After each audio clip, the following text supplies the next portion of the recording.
उनका आशीर्वाद राजनीतिक विरासत मुझको ही मिला कैबिनेट मिनिस्टर बना, इसलिए राजनीतिक उनका जो है सो वो कि बेटा होने के उनको अधिकार है, मुझको राजनीतिक अधिकार है। शुरू से लेकर आज तक जब भी जिस पद पर रहे वो जब वहाँ से हटे तो मुझको ही उन्होंने आदेश दिया और मैं उनका आदेश का पालन किया। व्यक्ति बलवान नहीं है, व्यक्ति चिराग पासवान आज से साल भर वही चिराग पासवान व्यक्ति था, मैं भी वही व्यक्ति था। उसमें सर्वोपरि चिराग पासवान थे, लेकिन समय बदल गया, समय बलवान होता है। पार्लियामेंट का जो प्रोसीडिंग होता है 1 अरब 35 करोड़ की आबादी है और हिंदुस्तान में अपने देश में भारत सबसे बड़ा प्रजातंत्र की जननी है। यहाँ 540 सांसद जनता के द्वारा चुने हुए हम लोग प्रतिनिधि आते हैं लोकसभा में और उसके मुखिया है माननीय लोकसभा अध्यक्ष। तो हम लोग 13 जून की घटना हमें विस्तार से बता देता हूँ। 13 जून की घटना है कि हम लोगों ने पार्टी के व्यवहार से, राष्ट्रीय अध्यक्ष के व्यवहार से तंग आकर के माननीय लोकसभा अध्यक्ष जी के यहाँ हम लोग समय लेकर उनके यहाँ गए। 5 सांसद बजावते विधिवत दस्तखत करते थे और हम लोगों ने अपनी गुहार लगाई उनसे कि सर हमारे दल में लोकतंत्र ख़त्म हो गया, लोकतंत्र की गरिमा समाप्त हो गई और हिंदुस्तान लोकतंत्र की जननी है। तो आपसे हम लोग, आप मुखिया हैं, तो आपसे हम लोग मांगने आए हैं कि आप हमको न्याय दीजिए। उन्होंने काफ़ी छानबीन किया, अपने सचिवालय में उस कागज़ को भेजा और सचिवालय इस निष्कर्ष पर पहुंचा कि हम लोग की जो डिमांड, हम लोग नेता परिवर्तन की बात किए थे और कुछ नहीं किए थे। सचिवालय ने के द्वारा नोटिफिकेशन हो गया 14 जून की शाम में कि लोक जनशक्ति पार्टी के संसदीय दल के नेता अब चिराग पासवान नहीं रहे, संसदीय दल के नेता पशुपति कुमार पारस। ठीक है, उसके खिलाफ में चिराग पासवान जी बहुत बोलते रहे, राम सनाम। फिर उन्होंने दोबारा लोकसभा माननीय लोकसभा अध्यक्ष जी के यहाँ जाके फिर दोबारा पिटीशन दिया, गुहार लगाया कि आपके द्वारा जो आदेश है ये गलत है और संवैधानिक है। फिर माननीय लोकसभा अध्यक्ष जी ने प्रेस में, उनका सचिवालय ने प्रेस में बयान दिया कि भाई पार्लियामेंट की एक गरिमा है, पार्लियामेंट का जो प्रोसीडिंग होता है वो भारत के संविधान के तहत होता है और पार्टी का जो रूलिंग होता है पार्टी के संविधान के तहत होता है। भारत का संविधान और स्वर्गीय अम्बेडकर, स्वर्गीय अटल बिहारी वाजपेयी जी के द्वारा जो लोकसभा में दल विदल कानून पेश हुआ था और पास भी हुआ था, कैबिनेट से भी हुआ था और संविधान में संशोधन हुआ था कि उसमें था कि 2/3 सदस्य यदि अलग बना, पार्टी के तानाशाही व्यवस्था के चलते अलग होना चाहते हैं तो उसमें कहीं कोई कानूनी अड़चन नहीं है। मैं इस देश के संविधान के तहत ही मैं डिसीजन लिया हूँ, मेरा डिसीजन संवैधानिक है। फिर भी चिराग पासवान जी के जो कुछ लोग थे वो हाई कोर्ट चले गए, दिल्ली हाई कोर्ट चले गए। दिल्ली हाई कोर्ट जाकर उन्होंने रिट दाखिल किया और उसमें माननीय लोकसभा अध्यक्ष जी के और वहाँ के जो सचिवालय के जो सचिव हैं उनको इन लोगों ने पार्टी बना दी। आज बहस हुआ और बहस होने के बाद रिजेक्ट कर दिया माननीय कोर्ट के द्वारा, जज के द्वारा रिजेक्ट कर दिया गया। मैं कोर्ट के आदेश का, न्यायपालिका का मैं सम्मान करता हूँ, सम्मान करता आया हूँ।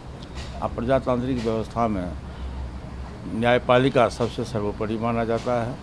न्यायपालिका के आदेश का हम लोग सम्मान करते हैं और उसके तहत चिराग पासवान जी का जो रिट याचिका था जो खारिज हो गया, यही बात। सर लेकिन एक आप मंत्री भी बने, मंत्री बनने के बाद भी ये सवाल था कि रामविलास पासवान जी की विरासत को कौन संभालेगा, जो उनकी राजनीतिक देखिए बहुत आपने अच्छा प्रश्न किया। चिराग पासवान जी स्वर्गीय पासवान जी के बेटे। हिंदू लॉ और इंडियन कॉन्स्टिट्यूशन में जो प्रावधान है उसके मुताबिक पिता के संपत्ति पर पुत्र का अधिकार होता है। ठीक है, तो स्वर्गीय पासवान जी जो हमारे बड़े भाई थे उनका बेटा पुत्र चिराग पासवान जी है, तो उनका जो संपत्ति है उस पर चिराग पासवान जी का अधिकार है, उसमें कहीं दो राय नहीं है। लेकिन प्रजातांत्रिक व्यवस्था में बहुमत का राज होता है। प्रजातंत्र में बहुमत की गरिमा है, बहुमत का सम्मान लोग करता है और राजनीतिक रूप से जब पासवान जी 69 में अलौली से एमएलए हुए थे, 69 में से 52 बरस पहले, जहाँ हमारा हम लोग का पैतृक गांव है, घर है। और जब 77 में वो हाजीपुर से चुनाव लड़के लोकसभा के सदस्य हुए, गिनीज बुक में नाम लिखा है, तो उन्होंने मुझको ही आके कहा कि पारस, इस विरासत को तुम ही संभालो, दूसरा कोई जीतेगा नहीं। तो मैं उस समय में, मैं नॉन पॉलिटिकल आदमी था, उतना पॉलिटिक्स का उतना हमको आइडिया नहीं था, उम्र भी कम था। तो मैं अलौली विधानसभा से चुनाव लड़ा और भगवान की कृपा कहिए, पासवान जी के दुआ आशीर्वाद कहिए कि मैं 77 में बिहार विधानसभा का सदस्य निर्वाचित हुआ। और उस समय से मैं लगातार, बीच में एक बार 80 से 85 में नहीं रहा, नहीं तो 85 से लेकर लगातार 2010 तक मैं 7 बार बिहार विधानसभा का सदस्य रहा। फिर माननीय मुख्यमंत्री जी, जो विकास पुरुष हैं, नीतीश कुमार जी, उन्होंने मेरी काबिलियत पर मुझको बुला के, उसमें न तो मैं विधानसभा का सदस्य था, न विधान परिषद का था, मुझको बुला करके और पासवान जी से आग्रह किया कि पारस को हमको दे दीजिए, पारस जी को, मैं इनको मंत्री बनाऊंगा। पासवान जी की सहमति हुई और हमको बिना किसी सदन के सदस्य रहते हुए भी उन्होंने मुझको बिहार सरकार का मंत्री बनाया और पशुपालन विभाग की जिम्मेदारी दी। दूसरा जब बड़े साहब 77 के बाद 2019 तक मेंबर ऑफ पार्लियामेंट रहे, 6 प्रधानमंत्री के बीच में उनको काम करने का मौका मिला। और जब वो राज्यसभा में चले गए, हेल्थ ग्राउंड पर राज्यसभा में उनका निर्वाचन हो गया, फिर उन्होंने मुझको बुला के कहा कि पारस, हाजीपुर का सब काम तुम ही देखते हो, तुम्हारे बिना दूसरा कोई यहाँ से चुनाव जीत नहीं सकता है। तो मैंने कहा कि भाभी जी चुनाव लड़ जाएंगी। मैंने भाभी जी से रिक्वेस्ट किया, हाथ जोड़ के कहा कि भाभी जी आप चुनाव लड़ जाइए, हम कभी दिल्ली की राजनीति नहीं की, हम दिल्ली जाना नहीं चाहते हैं। भाभी जी बोली कि नहीं सो मैं चुनाव नहीं लड़ूंगी, तो आप ही लड़िए। तो बड़े साहब के आदेश का पालन मुझको करना पड़ा। और जब मैं नामांकन किया, तो नामांकन के बाद जो पब्लिक मीटिंग हुई, उसमें सुशील मोदी जी थे, जनता दल यू के बड़े बड़े नेता थे, अपने बड़े भैया पासवान जी थे। तो मैंने कहा कि मैं चुनाव, उसमें चिराग पासवान भी थे, मैंने कहा कि मैं चुनाव लड़ना नहीं चाहता था, मैं सब दिन स्टेट की राजनीति किया हूँ और मेरा ये प्रमोशन नहीं हो रहा, मेरा ये डिमोशन हो रहा। लेकिन पार्टी का आदेश है और बड़े भैया का आदेश है और पार्टी का निर्देश है, मैं चुनाव लड़ रहा हूँ। तो वहाँ भी राजनीतिक विरासत मुझको ही मिला। फिर भैया भारत सरकार के कैबिनेट मिनिस्टर रहे, 6 प्रधानमंत्री के साथ में रहे। ये मेरा दुर्भाग्य कहिए, हमारे परिवार का दुर्भाग्य कहिए कि हम लोग को छोड़ के बीच में चले गए। आज हम लोग अकेले हो गए। लेकिन जहाँ कहीं भी होंगे वो, उनका आशीर्वाद राजनीतिक विरासत मुझको ही मिला। और 5 तारीख को जब उनका जन्मदिन की हम लोग मना रहे थे पटना में, तो आपको जान के खुशी होगी कि जिस समय हम लोग मैंने पूजा कर रहे थे, उनका माल्यार्पण कर रहे थे, उसी समय यहाँ से होम मिनिस्टर का टेलीफोन हुआ कि पारस जी अब दिल्ली आ जाइए, मंत्रिमंडल का विस्तार। मतलब देखिए, कहीं जहाँ भी थे उनकी आत्मा हमारे लिए, वहाँ भी स्वर्ग में भी जहाँ भी होंगे, तो उनका आशीर्वाद मुझको मिला। और फिर मैं भारत सरकार का कैबिनेट मिनिस्टर बना। इसलिए राजनीतिक तो उनका जो है सो वो बेटा होने के उनको अधिकार है, मुझको राजनीतिक अधिकार है। और शुरू से लेकर आज तक मैं जब भी जिस पद पर रहे, वो जब वहाँ से हटे तो मुझको ही उन्होंने आदेश दिया और मैं उनका आदेश का पालन किया। सर, आपको राजनीतिक विरासत आपने संभाला है, लेकिन एक सवाल, चिराग जी के लिए धीरे धीरे पहला ये स्टेप एक जो है उनका विकल्प एक पहला समाप्त हो गया। अगर चिराग जी लौटना चाहें, आपसे समझौता करें, क्या आपके दरवाजे उनके लिए खुले हैं? देखिए, मैं ये बात बार बार कहता हूँ कि लाख कुछ भी हो, चिराग पासवान मेरा बेटा है, मेरा भतीजा है, उससे व्यक्तिगत रूप से मुझको कोई तकलीफ नहीं है। लेकिन वो आदमी रास्ते से भटक गया।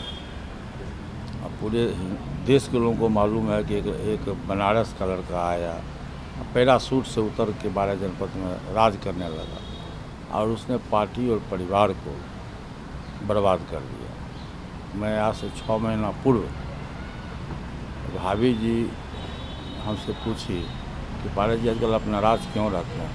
मैंने कहा कि कोई ऐसी कोई बात नहीं है भाभी जी। नहीं ना, आप नाराज़ रहते हैं। मैंने कहा कि भाभी जी नाराज़ होना स्वाभाविक है कि चिराग पासवान ने मुझको अध्यक्ष पद से क्यों हटाया, प्रदेश अध्यक्ष पद से।